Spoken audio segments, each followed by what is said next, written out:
everyone, welcome to our channel University of Political Science. Toda I discusses about powers of the Crown in British. The powers of the Crown in British are those which belong to the office of the King, or to the Kingship, as an impersonal institution.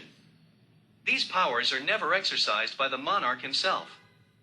They are exercised in the King's name by ministers who derive their authority from Parliament and are responsible to Parliament for the use they make of these powers.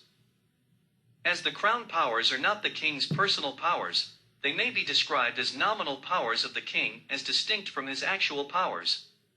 So extensive to the authority of the Crown that it embraces all fields and functions of government, and yet it is still growing. The province of the state, during recent years, has increased considerably in keeping pace with these political developments. The activities and functions of government, too, have enormously expanded. This means fresh duties of direction and control by the government, and consequently augmentation of powers of the Crown. Lowell, writing in the first decade of the present century, observed, "All told, the executive authority of the Crown is in the eye of law, very wide, far wider than that of a chief magistrate in many countries, and well nigh as extensive as that now possessed by the monarch in any government, not an absolute despotism, and although the Crown has no inherent legislative power except in conjunction with Parliament, it has been given by statute very large powers of subordinate legislation. The powers of the executive, under any system of government, cannot be rigidly divided into watertight compartments. Under the parliamentary system of government, ministers of the Crown are the real functionaries. There is no divorce between the executive and the legislature. The Crown has as much to do with legislation as with the executive and administrative matters. It has, also, to do something with justice. The Crown, thus, forms a part of the executive, legislative, and judicial mechanism. It is the keystone of the country's constitutional structure. It may apparently seem paradoxical, although it is logical to the nature of the British Constitution, that the powers of the Crown have expanded as democracy has grown. The powers possessed by the Crown are derived from two sources: prerogative and statutes. Statutory powers of the Crown refer to those duties which have been assigned to the executive authorities by Acts of Parliament. They include not only the greater part of powers under which the different departments of the government function, but also the powers by which Whitehall exercises control over the local government authorities and other bodies distinct from the Crown. The powers of the Crown under this category are various, wide, and growing. Acts of Parliament have, really, become a prolific source of Crown power, particularly with the development of the practice of delegating legislative powers to the executive.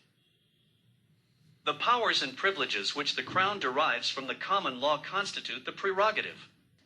Dicey defines it as the residue of discretionary or arbitrary authority which at any time is legally left in the hands of the Crown. The prerogative was, in origin, the sum of the rights ascribed to the King as a feudal overlord, and it continued to be the basis of authority till parliamentary control of public affairs became an established fact. The 17th century was one continuous struggle between the use of prerogative power by the person of the King and the determined attempt of Parliament to control such powers either by statute or by ministers responsible to Parliament.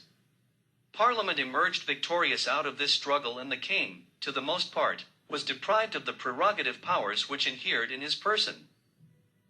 Some were abrogated by statutes, some have been lost by disuse, and the residue which remain have been inherited by the Crown. It is impossible to draw a list of the prerogatives of the Crown. The existence and limits of some raise difficulties of constitutional law. But the undoubted prerogatives include the summoning of Parliament, declaration of war or neutrality, ratification of treaties, appointment to offices, to dismiss the servants of the Crown, and to regulate the conditions of their service, and the power to pardon offenders. The expression prerogative is, then, used to refer to Crown's discretionary authority, that is, what the King or his servants can do without the authority of an act of Parliament. It provides a convenient mechanism of various important activities of government. Although the prerogative has no statutory authority yet, it is AC knowledge by courts. Most of the prerogative powers derive authority from the common law, and the rules of common law form part of the jaw of the Constitution in Britain. It may, also, be added that some prerogative powers have been conferred upon the Crown by statute. And it is within the competence of the courts to determine whether an act of Parliament is within the prerogative, or to what extent royal power has been abridged or abolished by state. In brief, the Crown possesses the prerogative powers that still inhere in the monarch, and those powers conferred by parliamentary legislation in total constitute a vast reservoir of author. More informations, please visit our website www.politicalscienceview.com. Thanks. See again to new topics.